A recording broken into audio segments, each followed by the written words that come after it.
Irwin Wonk said, pointing at my face as we sat in the swing set that we were way too old for.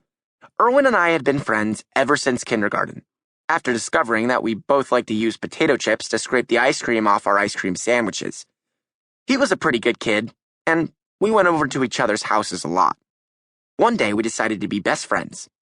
I guess because best friend sounds better than only friend. But that was before I had a big blotch on my face. I'm not sure I can be best friends with you anymore, Irwin went on. I mean, look at that thing. First of all, it's called a blotch, I told him. And second of all, I feel lousy enough without you being all mean about it. Why don't you and your lisp go somewhere else? Profile? Name: Irwin Wonk. Best friend. Age: 11. Occupation: talking too much.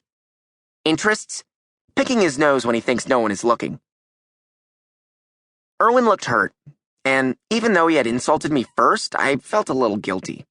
He had a pretty bad lisp, which he was embarrassed about.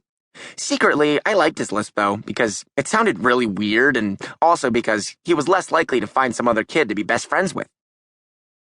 I'll take it back if you take it back, I added. He thought for a second, then nodded.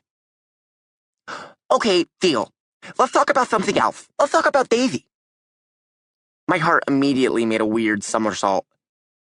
Daisy Flowers. Daisy Flowers. Daisy Flowers. Fact: you can tell what a girl's like from her name. Daisy had moved into the house directly across from mine at the beginning of the summer, and ever since then, Irwin and I had talked a lot about her. But we were both way too scared to actually talk to her. We didn't really talk to any girls, especially ones named Daisy Flowers. You totally like Daisy, Irwin said. I totally do not, I said back. You totally like Daisy. That's a lie. We sat there, glaring at each other. The truth was, Irwin and I both liked Daisy Flowers. Let's go over to her house and see if she wants to hang out, Irwin suggested. Maybe later, I said. Irwin stomped his foot. Not later. Now! You guys are friends. I want to be friends too. We're not friends, I corrected. You totally are, he insisted. We had one conversation. That's one more than I've had. I sighed. Irwin was really jealous of that conversation, even though it had lasted exactly 8 seconds. One day, when I was outside reading, Daisy came out of her house. She noticed me, stopped, and actually walked over. What are you reading? She'd asked. Fangs for the Memories by Elroy Evans, I told her. Jonah Forrester gets amnesia and forgets he's a vampire until he bites the nurse who's taking care of him, but then he remembers and saves all the patients from an evil doctor who's taking their kidneys and selling them. Profile. Name: Daisy Flowers. Neighbor. Age: a perfect 10. Occupation: being perfect.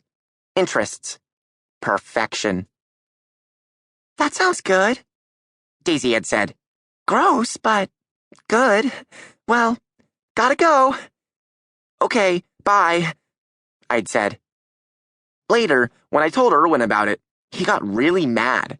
He thought Daisy and I had decided to be friends without him. He wanted to be friends with her too, and he'd been really annoying about it ever since.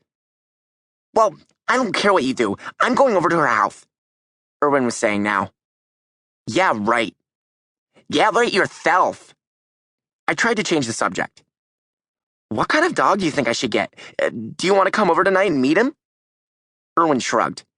Sir, maybe I'll come over for dinner or something. He loved our selection of ice cream and cookies.